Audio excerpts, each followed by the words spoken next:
Đây là khung cảnh xung quanh của cái show nó diễn ra. Hôm nay cùng mình đi dạo một vòng. Mình sẽ quay lại cho các bạn coi cái show nó diễn ra như thế nào, ở Mỹ như thế nào, và họ cách họ chơi xe và họ bảo trì xe. Nói chung là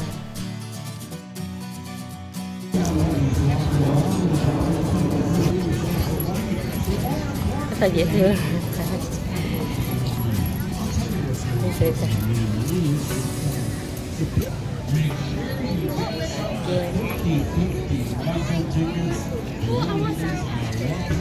Gần tới ngày Halloween nên xe rồi cũng trưng bày Halloween ha. Phía bên này là các cái xe thường, họ cũng muốn tổ chức chơi chung với bên kia nên họ sẽ trang trí cái xe những cái hình Halloween thôi. Mình đi cái show xe, thực sự ra những cái xe này không phải là xe nó mới ra đây sau này, mà là những chiếc xe cổ 1968, 1945 cũng có, 1932. Nói chung là những chiếc xe này thì nó ra thời xưa rồi đó các bạn, nhưng mà họ vẫn còn giữ, mà họ vẫn tân trang lên, và họ làm cái xe mới lên trên những cái lớp xe, mà những lớp sơn mà hiện tại bây giờ, mà thành bây giờ. Đó, mấy bạn thấy chiếc xe Corvette này không? Nó thật sự ra là cái body của nó sang, nó chảnh, thì những cái nước sơn màu hiện tại bây giờ thì đây là chiếc xe Corvette. Còn những chiếc xe bên kia, chiếc xe Ford 1932, nói chung là những chiếc xe nó cổ lắm rồi đó. So với mình biết thì nó là rất là cổ, nhưng mà trong cái lớp áo nước sơn thật sự ra là nó rất còn mới. Mấy bạn chưa thật sự ra, mà khi mình nhìn vô trong cái dàn máy ở phía trong thì hầu như là họ đã thay đổi hoặc phụ tùng ở trong để cho chiếc xe được bóng loáng, được là sang chảnh hơn. Sau chiếc xe này thì mình sẽ đi dạo một vòng, đi qua chiếc xe bên kia đó. Xong mấy bạn thấy đó, thì cái lớp sơn mà mới như vậy thì mấy bạn sẽ thấy được là sẽ có một chiếc xe khi mà họ chưa có tân trang lên hay là họ chưa có sơn lên thì mấy bạn sẽ thấy là chiếc xe nó rất là, đây gọi là chi ta, họ nói là hot rod xe, là cái xe gọi là nó nóng, nó đấy, thì cái đây là gọi là rap rock.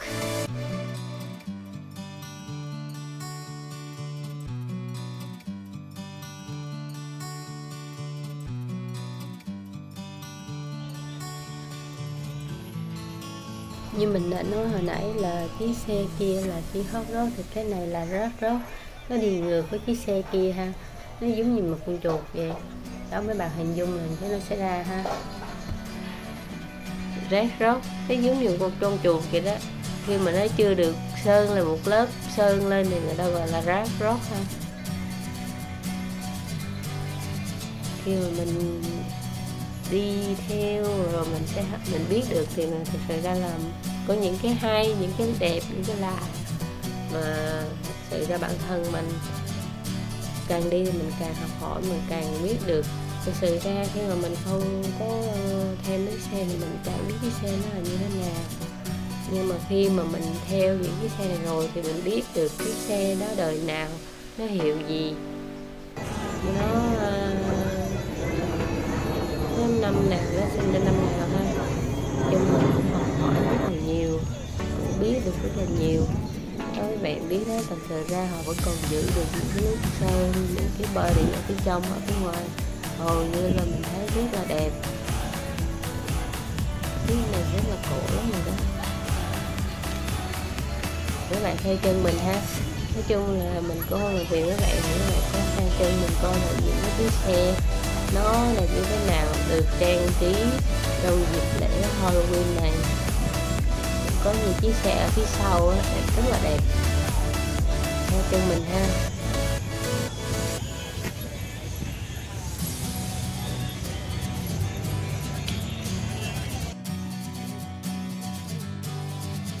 khung cảnh xung quanh ở đây rất là nhộn nhịp, với lại những cái âm thanh, những cái tiếng nhạc live DJ ha. Thì nói chung là nó rất là nhiều âm thanh đến trong đây nên các bạn nghe nó rất là ồn, nhưng mà không sao.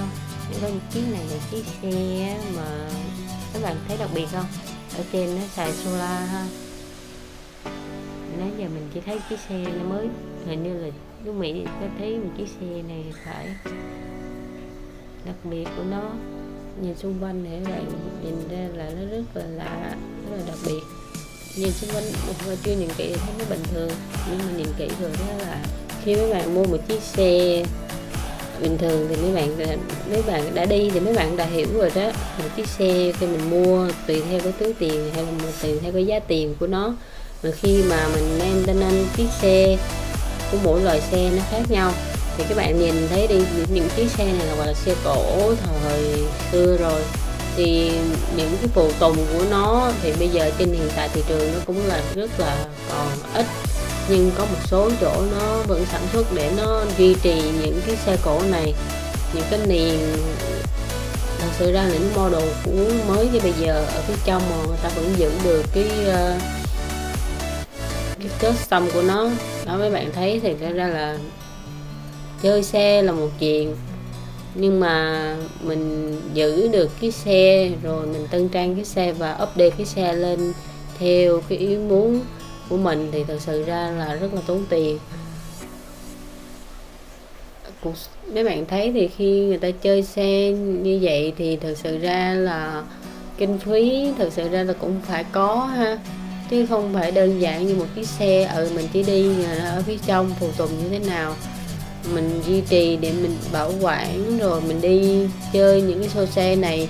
Nói chung thì ở Mỹ thì nó có cái thú vui, thú chơi của những người đam mê về xe. Thật sự ra là nó có những cuộc thi xe, coi những chiếc xe nào đặc sắc, rồi những chiếc xe nào mà còn giữ được cái body ở phía sau và update lên, hầu như là gọi là làm cho nó mới lên, nhìn cho nó đẹp lên, nhìn nó sang lên. Thì có những cuộc thi trao giải thưởng của cái hồi của họ. Thật sự đó hồi chơi có nhiều người họ chơi từ hồi trẻ cho tới lớn, chứ tuổi người ta lớn người ta vẫn còn chơi. Thật sự ra là cái thú vui ha, mỗi người có một cái sở thích. Những người có thích chơi xe, những người chơi đi mua, đi shopping, đi sắm cái này sắm kia, nhưng mà họ có cái thú là chơi xe. Họ có những cái hội tụ để là họ chơi xe với nhau đó. Thì qua những cái video của mình thì các bạn cũng coi, các bạn cũng biết được là những cái giới đây không phải là thường lưu ha, đây là cái giới trung lưu của Mỹ. Họ chơi xe như thế nào, họ có cái đam mê như thế nào. Còn giới thượng lưu nó khác nè các bạn, giới thượng lưu nó cao hơn, cái cách chơi xe họ cũng lạ, hay là cuộc sống của họ rất là lạ hơn. Nói chung là cuộc sống trung lưu của những người ở Mỹ mà họ có những cái kinh tế, họ có những cái business, những chiếc xe mà những người họ đi như thế này, thật sự ra là họ phải có những cái business bên cạnh đó thì họ mới chơi được những cái xe này ha các bạn. Chứ thật sự ra khi mà maintenance xe hay là một chiếc xe để bảo trì thôi, là ngồi nghĩ suy nghĩ thôi là mình chỉ thì là đi theo thôi, chứ mình chưa chắc để mình chơi tới như thế này các bạn. Một cái tiền công ở Mỹ thật sự ra vật liệu là một, cho tiền công là gấp đôi nha các bạn. Nhưng thật sự ra mấy bạn chơi như vậy phải có kinh tế, thật sự ra là như vậy. Có tiền là một chuyện, khi mình chơi xe hoặc là mình maintenance xe, bảo trì xe đó là một chuyện khác, đúng không? Trên cái khu này xô xe nó rất là nhiều loại xe nên mình không có nói hết được những cái xe này xe nào, đời gì, năm nào. Mình chỉ nói sơ thôi rồi để cho mấy bạn đi coi ha. Ngoài trời thì cũng rất là nắng, nói chung là vì đam mê nên mình đi thôi, chứ nhiều hồi những đi xong về thật sự ra là người mình cũng nám xịt nữa, rồi da mình nó lột á, tới mùa đông là nó sẽ bị lột thê thảm luôn, nhưng mà không sao vì đam mê. Có nhiều người nói chung là mình là con gái, mình lại có cái đam mê này, mình lại thích chiêm ngưỡng mấy cái xe cổ. Chơi xe thì cũng nhiều hồi lắm, cái hồi chơi xe này là của những người lớn tuổi, những người nó giống như thuộc mạng là gọi là tầng lớp của mấy người già ha. Trẻ cũng có chơi nhưng mà họ cũng không có chơi nhiều, họ chơi những chiếc xe sport. Còn những cái xe này là cổ là người đa phần những người lớn, hơi lớn một xíu họ sẽ chơi mấy xe này. Thôi mình sẽ không làm phiền nữa các bạn, hãy theo chân mình coi những cái show xe này nó diễn ra như thế nào nhằm trong cái mùa lễ Halloween ha. Thank you. Đừng quên ủng hộ mình, like, share, subscribe cho mình ha. Thank you, theo chân mình ha.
Good things, fun things to do today.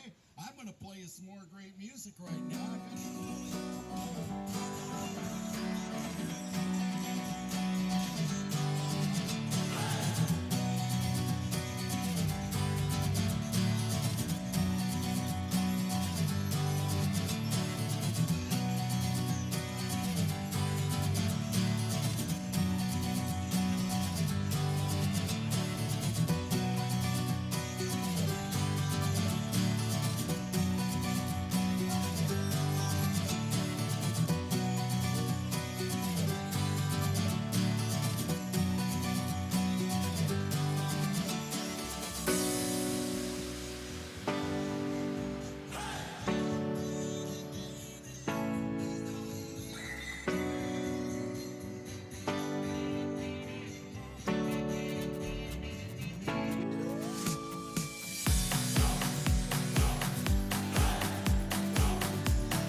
Young Funk.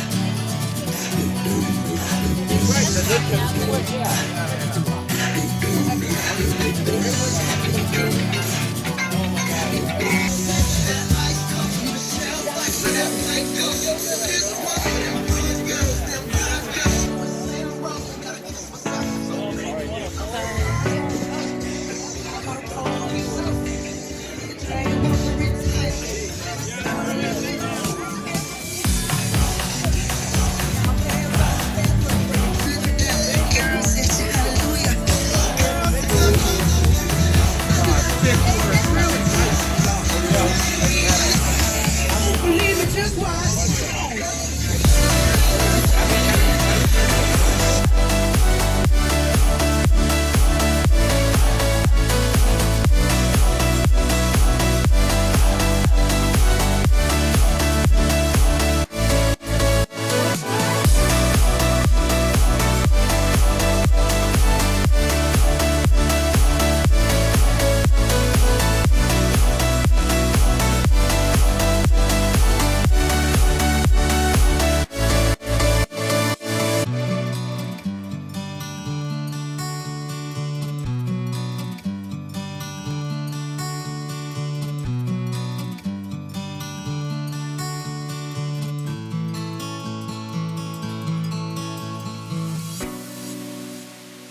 Mình đi đường chỗ này.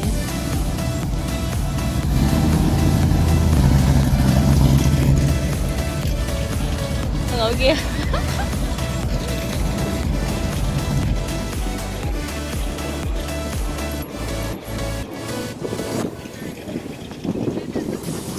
Đi lên này.